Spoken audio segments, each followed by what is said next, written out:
La loi de la séparation spirituelle était la loi de base fondamentale de l'existence du peuple de Dieu. C'était un peuple qui devait être séparé, sanctifié. Premièrement, de manière intérieure, en esprit, ils devaient avoir une conscience de cette séparation formée en eux. Toute leur existence devait être fondée sur cet état de conscience qu'ils étaient différents, ils étaient distincts, ils n'étaient pas d'un seul même bloc avec les autres nations spirituellement et moralement, ils étaient différents. Et l'aspect suivant les concernant est qu'ils étaient un peuple dont le cœur devait être tout entier pour l'Éternel. Leur histoire sur cette terre, d'une manière représentative et symbolique, était entièrement dirigée vers ceci. Ils n'étaient pas un peuple qui pouvait avoir un pied dans le monde et un pied dans les choses de Dieu, mais Dieu exigeait d'eux qu'ils aient les deux pieds et chaque partie de leur cœur dans ce qui est à lui et en relation avec son but.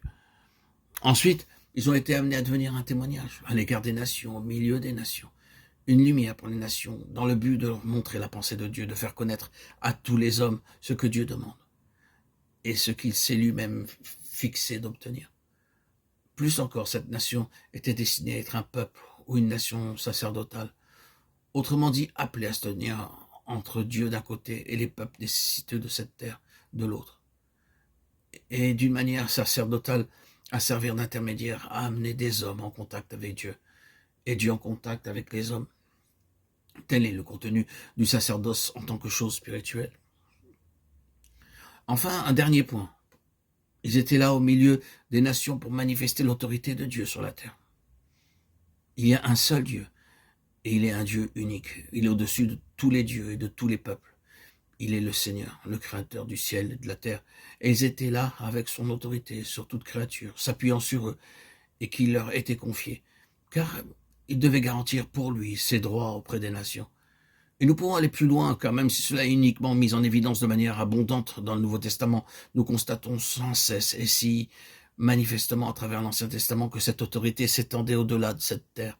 Elle s'étendait au domaine des intelligences spirituelles qui cherchaient constamment à faire irruption en vue d'ôter à Dieu ses droits sur la terre.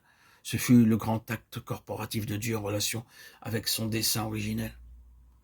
Et ensuite, tout ce peuple, cette nation, dans son ensemble, globalement chuta,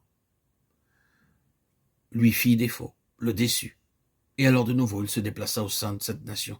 Et nous avons ce qui nous a occupés jusqu'ici et encore maintenant, le mouvement de Dieu en relation avec les Lévites. À la place des premiers-nés en Israël, il prit les Lévites et ils devinrent, au sein du peuple, l'incarnation de la pensée de Dieu relative à la nation.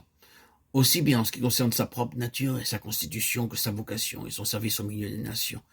Ils furent pris afin de procurer à Dieu ce que son peuple dans son ensemble avait manqué de lui donner, ce en quoi ils furent une déception pour lui.